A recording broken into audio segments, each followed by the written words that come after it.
¿Cómo están? Bienvenidos a Derecho y Claro. En el episodio anterior les comenté que existen algunos problemas que pueden solucionarse con una adecuada planeación y sobre todo con previsión respecto de los eventuales conflictos que se puedan surgir entre accionistas de una sociedad una vez que ésta se encuentra en marcha. Y es que como les digo yo a mis clientes cuando vienen a solicitarme consejo, siempre que van a hacer un negocio, cuando no hay plata, todo el mundo es un bacán. Los problemas nunca van a empezar al comienzo. Los problemas van a empezar cuando se necesita dinero, hay que poner más, o cuando el negocio empieza a dar réditos y algunos empiezan a mostrar que no están dispuestos a repartir equitativamente los beneficios del negocio, por la razón que sea. Razones hay miles, porque hay un socio que es el que trabaja y el otro no, porque hay un socio que tiene mayorías y el otro no, porque hay uno que tiene a sus familiares en el negocio y el otro no, o por la razón que sea.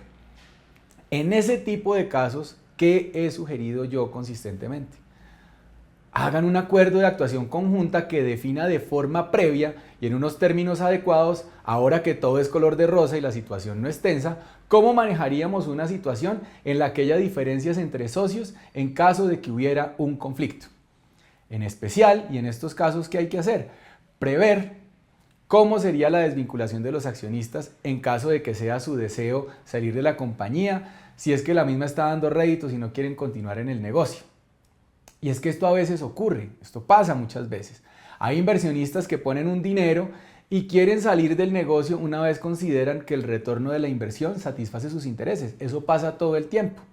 Para estos casos pueden pactarse cláusulas de salida, pueden pactarse muchas cosas. ¿Qué es lo que normalmente sugiero yo? Que se hagan cláusulas de salida con varias veces el EBITDA de la compañía como forma para desvincularse. ¿Qué es el EBITDA? El EBITDA es un término anglosajón que significa Earnings Before Interest, Tax, Depreciation and Amortization, que es también conocido como el resultado bruto de explotación.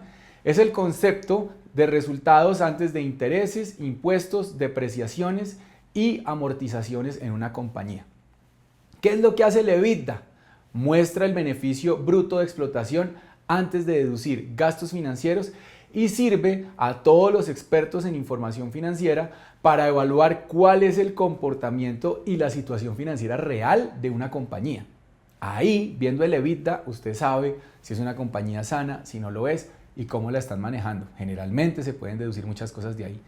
Otra de las cosas que yo recomiendo en esos acuerdos de actuación conjunta es que se establezca que si existen diferencias entre los socios o los accionistas respecto a decisiones que tengan que ver con el desarrollo de la empresa, las mismas se resuelvan acudiendo a la decisión de expertos financieros, de expertos administrativos, de expertos contables o de la especialidad que se requiera en el caso concreto. Cuando este tipo de acuerdos no se realiza de forma previa a la constitución de la sociedad, pueden presentarse, porque no siempre se presentan, hay gente que tiene negocios de años y nunca ha tenido desavenencias con sus socios, pero pueden presentarse algunos problemas entre los accionistas en una compañía. ¿Cuáles son los más frecuentes? Son dos: los repartos asimétricos y los abusos. Dentro de los abusos están los abusos de mayorías, los abusos de paridad y los abusos de minorías. Vamos a analizarlos uno por uno. Los repartos asimétricos, ¿qué son? Son los que se producen cuando uno de los socios no recibe lo que le corresponde teniendo en cuenta su participación en la compañía.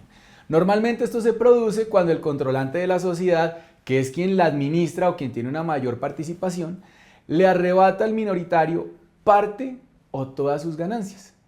Para hacer eso, ¿qué es lo que normalmente hace la gente? Acuden a muchos mecanismos, son cualquier cantidad.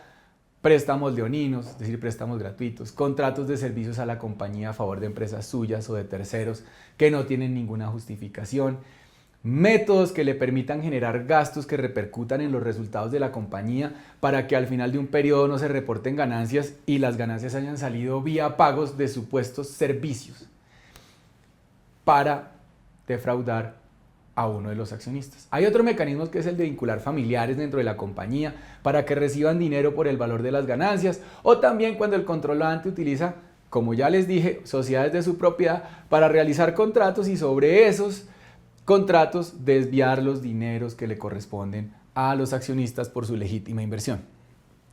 Hay otros mecanismos, por eso les digo que son cualquiera y cualquier cantidad. Decidir no repartir utilidades, utilizando las mayorías para tales fines y con cualquier argumento. Esto también, por supuesto, genera unos repartos asimétricos. Hay más mecanismos. Hacer una capitalización de la sociedad con el objeto de diluir al minoritario. Y aquí hago una advertencia. Estas formas de reparto asimétricas son utilizadas separadamente, pero en algunos casos también se utilizan de forma escalonada con el único propósito de eliminar o diluir al minoritario. Puede ser que se hagan todas, puede ser que se haga una o puede ser que se hagan varias. Entonces, en este caso, ¿qué es lo que se logra como efecto? Poner al minoritario en la necesidad de sacar de su propio bolsillo para no perder la participación de la compañía, para que al final la participación del minoritario sea una nimiedad y le terminen comprando su parte por cualquier precio en caso de que no capitalice o en caso de que no convenga con lo que se está haciendo. Como hemos dicho, la sociedad es el instrumento de financiación de proyectos por excelencia y por esta razón, para prever este tipo de cosas, se han previsto mecanismos para que a nadie le dé temor ser minoritario y con el objeto de evitar estos repartos asimétricos. Por esta razón, la Ley 1258 del 2008 en el artículo 43 prohíbe el ejercicio abusivo de los derechos de los accionistas y establece responsabilidad a quien abuse de sus derechos para el pago de los perjuicios que con esa conducta genere. Esto en cuanto a los repartos asimétricos. En cuanto a los abusos, tenemos que estos pueden ser de tres tipos: el abuso de las mayorías, el abuso de la paridad o el abuso de las minorías. Para entender los abusos hay que empezar a analizar un concepto que es el abuso del derecho. ¿Qué es el abuso del derecho? Se origina en una premisa y es que los derechos no son absolutos. Por el contrario, se presentan límites a su ejercicio desacomedido o al uso incompatible con el ordenamiento jurídico. Principio que es de rango constitucional en Colombia y en casi todos los países y está establecido en el artículo 95 de la Constitución colombiana, que habla de respetar los derechos ajenos y no abusar de los propios. Por lo cual, frente a los derechos y específicamente a los derechos subjetivos, como es el derecho de voto, se presentan restricciones y por eso la ley sanciona a quien abuse de sus derechos. El artículo 830 del Código de Comercio es específico en este tema. ¿Cuándo se produce? Cuando se ejercita un derecho de forma contraria a su finalidad económica y social. Así pues, el ejercicio de un derecho debe realizarse de forma acorde con el fin pretendido por la ley, con observancia del principio constitucional de la buena fe. Y por lo tanto, los derechos económicos y los derechos políticos derivados de la calidad de accionista que uno tiene se deben ejercer bajo una premisa, y es que deben ejercerse de buena fe. Inclusive el derecho al voto que le asiste a los accionistas debe ser ejercido no solamente en interés propio, sino en el interés de los asociados y, mucho más importante, de la misma sociedad. Los votos de los accionistas deben ser en pos del mejor interés de la sociedad. Los derechos económicos de cada accionista deben corresponder no solamente en consecuencia a los dictados de la ley y de los estatutos, sino también a unos deberes complementarios que el derecho da, por supuesto, para que a través de su ejercicio no se perjudique a los consocios y no se perjudique a terceros. Debe actuarse en este caso de manera leal con el objetivo de que la asociación prospere y se llegue a buen término, porque este es un contrato de colaboración. Hay un deber de colaboración en pos de la sociedad. ¿Cuál es la justificación de todo esto? Que la sociedad es diferente a los socios que la componen y que tiene un interés propio, por el cual los accionistas y los administradores deben velar a vida cuenta de que la sociedad genera riqueza, da empleo, provee desarrollo, innovación y ahorro nacional para un país. Vamos a analizar ahora qué es el abuso de la mayoría. El abuso de la mayoría se puede presentar cuando los accionistas mayoritarios, es decir, los que tienen una mayor participación en una sociedad, toman decisiones que no están orientadas al interés general o social, sino por el contrario, están encaminadas a beneficiar a determinados asociados o a terceros. La ilicitud, la ilegalidad de esta decisión se da por el quebrantamiento del equilibrio entre los socios. Se puede tratar por un lado de la denominada igualdad interna, digamos, cuyo quebrantamiento se genera cuando se rompe la igualdad de derechos reconocidos por los estatutos sociales a todas las personas que ostentan la calidad de accionistas, es decir, que los únicos beneficiados son los accionistas mayoritarios, privando injustamente a los minoritarios de beneficios reconocidos como socios que son de una compañía. También se puede presentar una vulneración a la igualdad externa cuando el minoritario es privado de una ventaja económica que percibe el mayoritario, así como cuando estábamos hablando hace un rato, se diluyen los beneficios. ¿Cuál es el abuso de paridad? En este caso se presenta un bloqueo de las decisiones sociales, por lo que no se puede tomar una determinación tendiente a beneficiar a la compañía. El típico caso de la sociedad de 50-50. Si no estamos de acuerdo, se bloquea la compañía. Aquí se evidencia una falta de colaboración de los bloques de asociados, manteniendo la sociedad paralizada en unas circunstancias que no le permiten ir para adelante ni ir para atrás. En este caso también se puede aplicar la teoría del abuso del derecho, porque hay una conducta desplegada por un abuso en razón a que la conducta reprochable consiste en abstenerse de otorgar cooperación para la adopción de decisiones que son indispensables para el buen funcionamiento de los negocios de la compañía.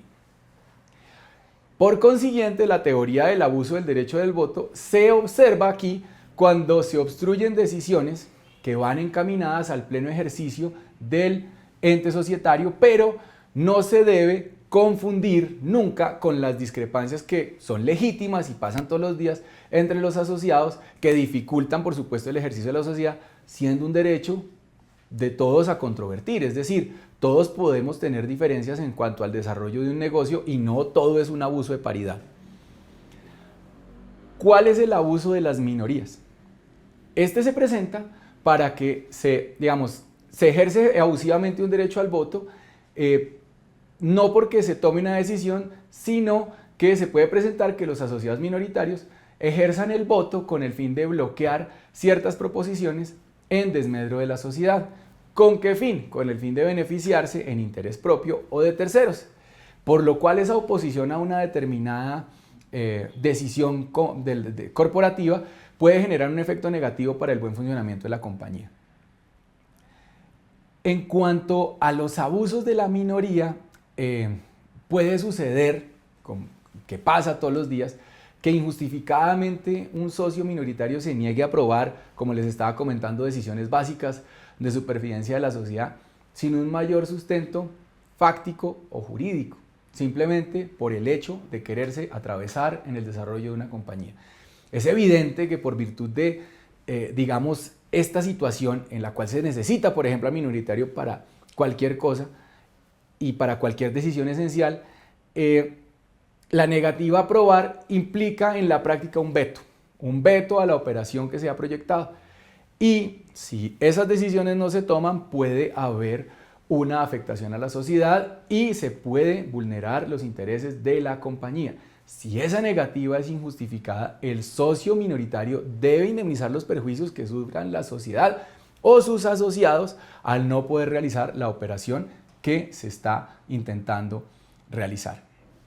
En cuanto a los mecanismos para proteger a los socios de este tipo de abusos, aquí hay algo que decir, y es que la legislación colombiana en este tipo de temas societarios, y específicamente con la aparición de la ley 1258 de 2008, que fue la que creó las sociedades por acciones simplificadas, es tal vez de las más avanzadas del mundo y ha sido un modelo que ha venido paulatinamente siendo adoptado por numerosos países. Realmente esa ley en su momento fue pionera.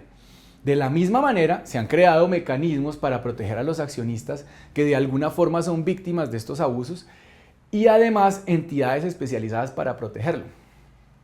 Aquí les reitero, este podrá ser un país atrasado en muchas cosas, en muchas, y lo es, pero en temas de legislación corporativa y entidades para resolver problemas entre socios va a la vanguardia en el mundo. Y lo voy a demostrar. En el mundo existen 4 entidades especializadas para resolver disputas entre socios. La primera es la Corte de Cancillería de Delaware en Estados Unidos. La segunda es la Cámara de Asuntos Empresariales de Ámsterdam en Holanda.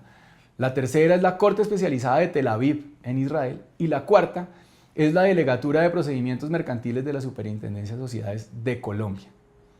Como ven, los mecanismos de protección de los abusos y de los repartos asimétricos están muy bien vistos, muy bien planificados en Colombia y existe quien solucione esos problemas. Como les dije, lo mejor siempre es prever para evitar estos desgastantes trámites y estas desgastantes situaciones que lo que terminan es deteriorando las relaciones personales entre los socios y el desarrollo de una compañía. Como les digo, siempre, antes de promover un negocio, miren cómo va a ser la estrategia de salida. Siempre es recomendable analizar cuál va a ser la estrategia de salida. De lo contrario, cuando tengan problemas corporativos van a tener que enfrentarse a este tipo de situaciones ante autoridades. Siempre, siempre asesórense bien y, como les digo, busquen siempre la estrategia de salida. Soy Carlos Alfonso López, socio de López Arroyo Estudio, y los espero en el siguiente episodio.